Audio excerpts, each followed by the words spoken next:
And I too am a member, while I've not been employed by it, of the Chris Abrupta fan club. So thank you, sir, for your incredible work throughout the years. You know, when I think about this phrase that is so important to me, accountability partnership, it is a reflection, I think, of the work of environmental commissions and its members, right? Because in so many ways, environmental commissions were established as a feature of our municipal governance to offer accountability partnership to the other actors within this political and governance system that we have in our state.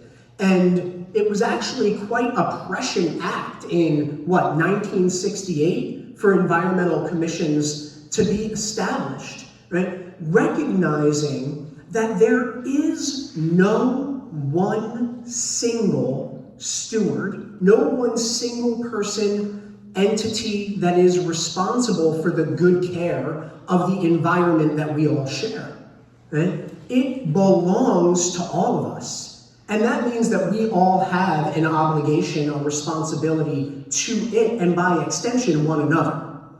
And I see that as really the motivating principle of our environmental commissions, right? And what does that mean in practice? Well, in practice, it means that sometimes you gotta be the folks in the room saying the hard things that maybe other people don't wanna hear, right? Maybe it's inconvenient, or maybe it is viewed, that feedback, that point of leadership, that point of accountability, it can be viewed as a barrier to some other thing, right? And believe me, I am familiar with this. I think both my person, the building and institution I inhabit is sometimes viewed as that barrier, right? But why is that the case? Why is it the case that sometimes environmental leadership is viewed as a hurdle to surmount, right? I think that view that sometimes is cast upon those who do this work is a function of this reality that in doing the work of environmental improvement and protection, which we all in this space do in one shape, form, or another, the work of doing that means it's our job to think longer than others, on a greater time horizon, because environmental problems take a long time to materialize, and then once they do, they take a long time to fix. And you have to have those within this space, within the space of local government, of state government, of regional government, of national government, whose job it is to carry those long thoughts and objectives. And those who carry that responsibility are often the conscience of those whose responsibilities are shorter in term, right? It is our job to see beyond the next budget and the next ballot, right? To hold and trust those resources that we all share and ensure that we improve them over time. So that means thinking critically about the new development in your community that maybe some in your governmental structures see as the absolute linchpin to your community's economic success. And if you dare talk about the need to better manage its stormwater, you are standing in the way. I am here to tell you that you're not, right? You are not standing in the way in doing that important work, right? Sometimes we see that the advice that is incumbent upon our environmental commissions to offer is not always received so well. That is only a reason to keep doing the work, right? Because as we've seen recently in our experience in New Jersey, that folks are waking up to these realities, waking up to the reality that we do have to better care for our shared resources. And that when we fail to do that work, we all experience that adverse externality that stems from those failures to consider the environment that we all share, right? How many folks are dealing with a proliferation of warehouse development in their communities? Show of hands. How many folks are dealing with repeat incidents of flooding in their communities? Show your hands. Yeah. How many folks are dealing with a lack of open space and recreational opportunities in their communities? How many folks are dealing with a concern about the quality or safety of your drinking water? Right? I mean, take a look at that. Take a look at all of the experiences that we all share, right? And what I take real comfort in is that you are all sharing that experience, not the adversity of it, but sharing the approach to managing those experiences right along the great people of the DEP. Where are my DEP colleagues in the room? Show your hands, please. Thank you. Thank you. Because there are...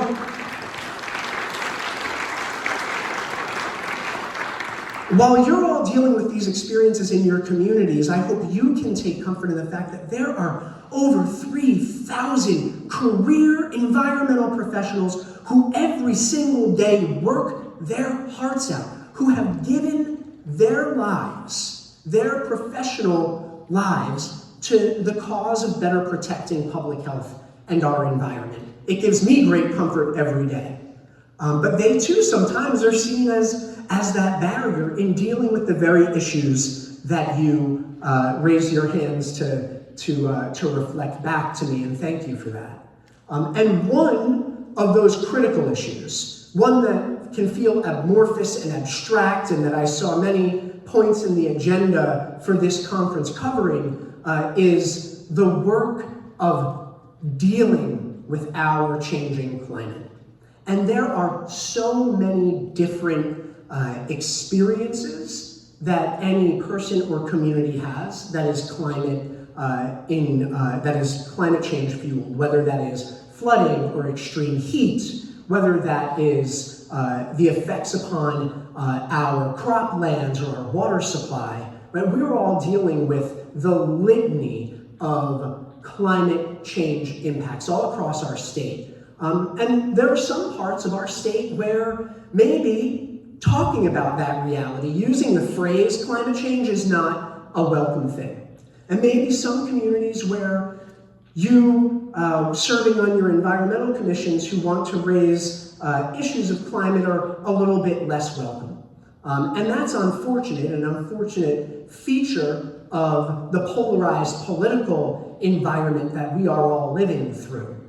You know, when I confront those types of issues in the work that we do every day at DEP, I will often remind myself, my colleagues at DEP, my students at Rutgers Law, that the environment, the protection of our air, land, water, natural and historic resources is not a political thing. It is probably the most bipartisan thing.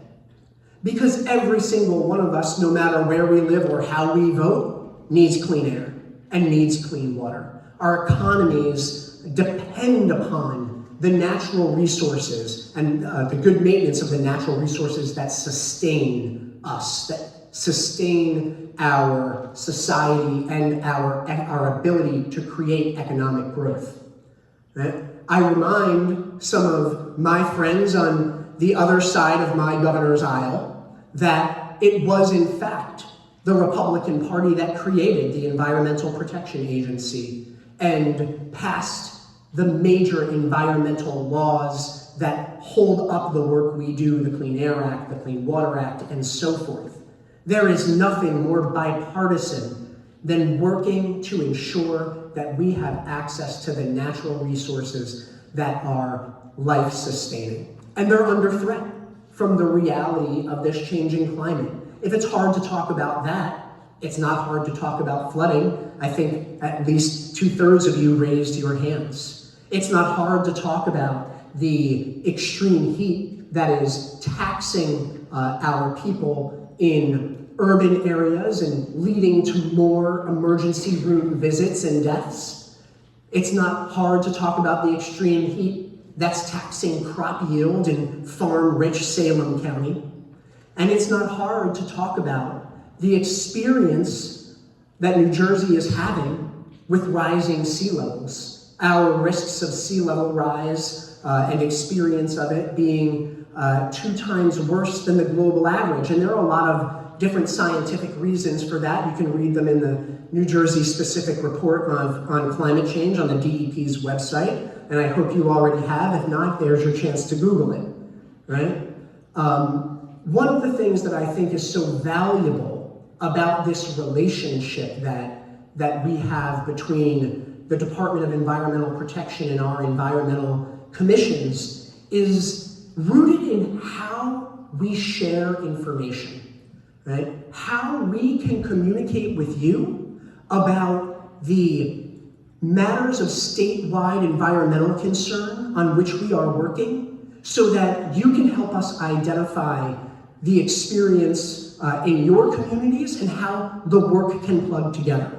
Right? It's our job to make sure you understand what we are working on and doing. And there's a number of things in the climate space right now, none more important probably than the work to ensure that we facilitate the reform of our suite of environmental land use rules. Right? We proposed earlier this year a large regulatory reform known as Resilient Environments and Landscapes, or REAL, because guess what? Climate change is real.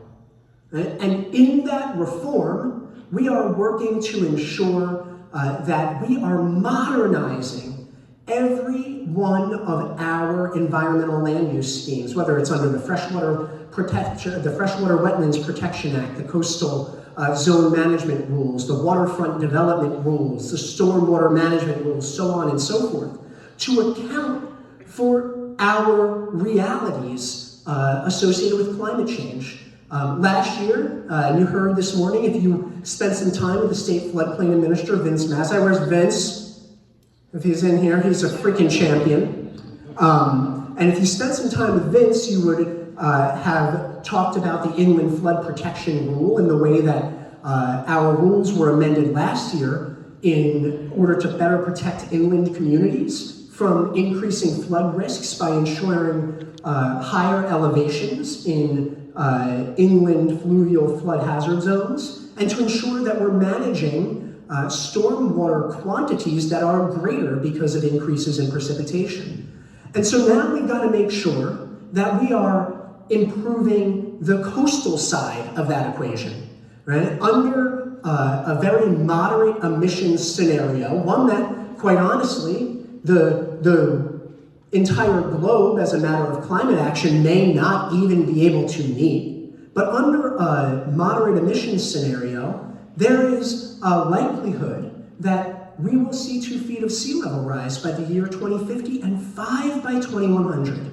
And we don't need to be scared by that if we're doing something about it, right? I refuse to believe that the challenge of climate change is something that should have us hiding under blankets in fits of despair. No, not if we are all doing something, right?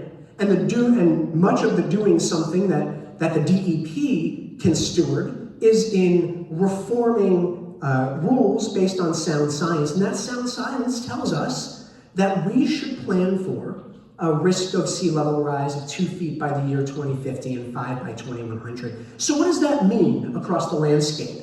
It doesn't mean the barrier islands are gone, no. But it does mean that flood hazard areas on our coast, in tidally influenced areas, which include going pretty far up the Delaware as well as the Hudson, that in those areas we're recognizing that the flood zones are a couple % larger, and that we are building higher in those zones by that 5 feet that we can expect, so that people are safe and that assets are secure, that the new investments we make in our communities can be sustained.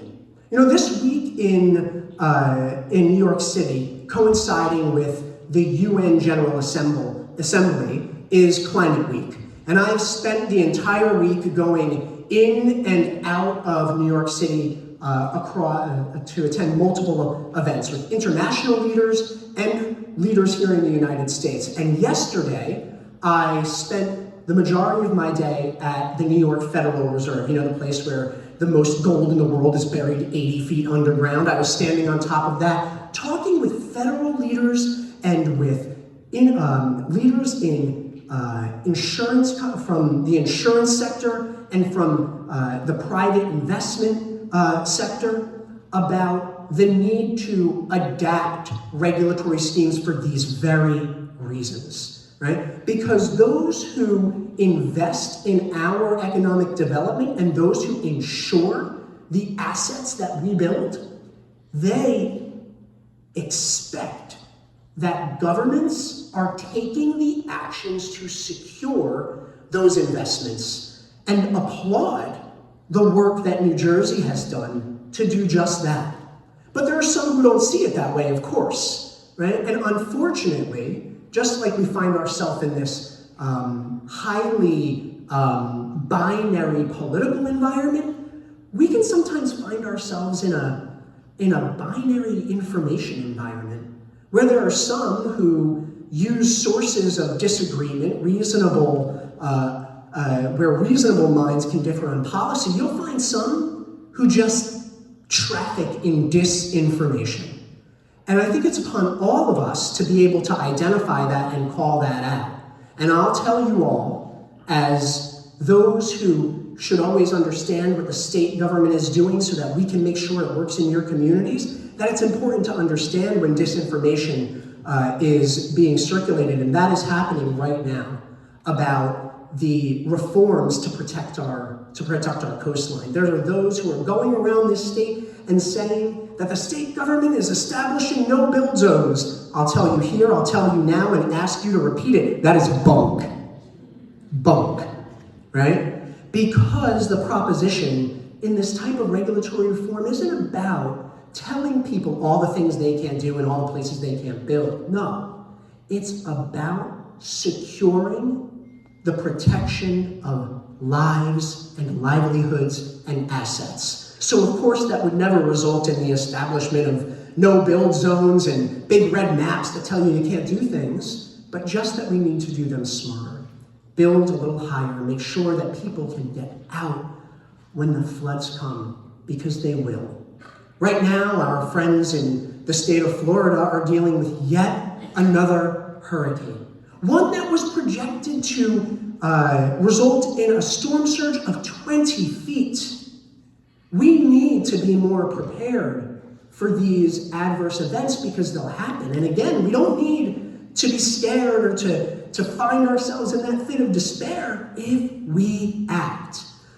So I'll ask each of you to make sure that you are in a position to understand the types of reforms being proposed and to be able to share information with your communities, with your elected leadership in your municipalities. And Jen, because she is just so damn good at her job, is going to make sure that you have that information too. And if you have questions about that, if you are getting questions about it from your local elected leadership, get in touch with Jen or the DEP, and we will make sure that you have access to the smart people who can help folks understand these types of issues. And just as that is true of reforms to protect us from rising sea levels and suddenly roaring rivers, it's also true of our work to better protect people from exposure to harmful chemicals in water supplies. And there is a lot happening in that space as well. And I'll rattle off just a few so that it's on your radar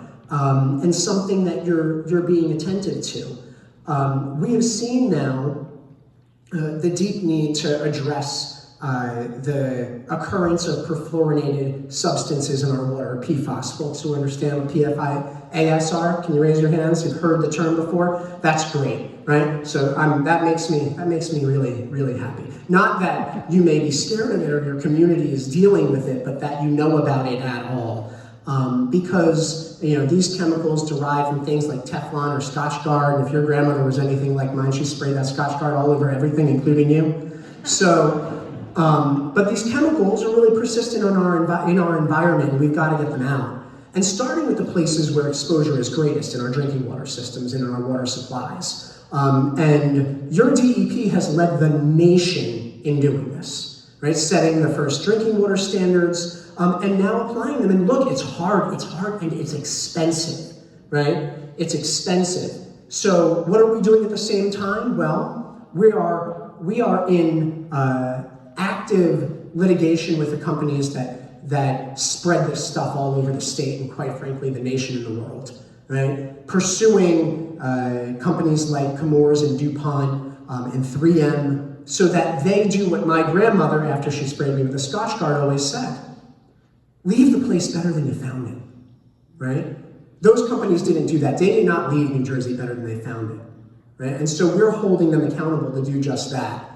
And so as we do that and hopefully secure funding to even better support our local governments, you've got the folks from the New Jersey Water Bank, a partnership of the Infrastructure Bank and the DEP, who are at the ready to help your communities apply for ample sources of funding. And it won't solve every problem, but we want to make sure that it's spread around. So if you haven't spent any time with Charles Jenkins, who is here, and the team from our municipal finance program, it is a vital program of import to every single one of our municipalities, and we want to help you.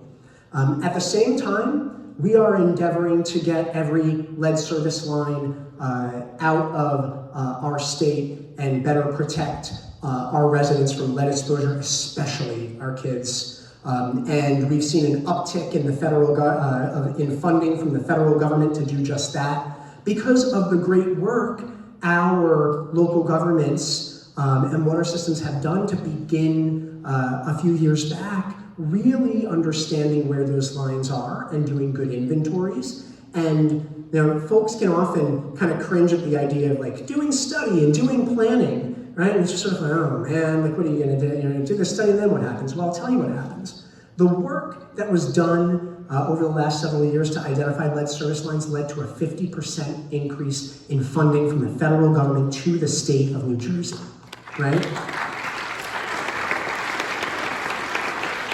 And I offer that as one reflection on why the work of planning really matters. In whatever way you're doing it in your community, right? Whether it is climate resilience planning, together with our Chief Resilience Officer, Nick Angarone, and the Resilient NJ program that is there to help you, whether it's the planning and design work with our water bank, and Charles Jenkins and his team are there to help you, whether it's the work to rid our communities, largely our urban communities, in finally getting combined sewer overflow systems separated and replaced.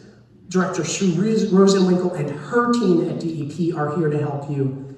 And if you in your community see the reality that those of lower wealth, those who are Black and brown and indigenous, who don't have the capacity to speak English well, suffer a greater burden of the pollution that we all together create, if you see that, Director Candace Perry and her team in the Office of Environmental Justice at DEP are here to help you with resources. Because the reality is this, that the future of New Jersey's environment is built in a future of partnership, right? Where there is no one industrial villain who seeks to pollute and plunder, and there's no one single conservationist with a monopoly on virtue either, right? Because just like the air we breathe and the water we drink, we are all interconnected. And so I see a future where we treat the environmental challenges of any one of our communities as a challenge to our entire New Jersey community. Because the truth is, like anything that has ever mattered, we only do this together. I thank you for the work you do so very, very much, and I'm happy to take a few questions.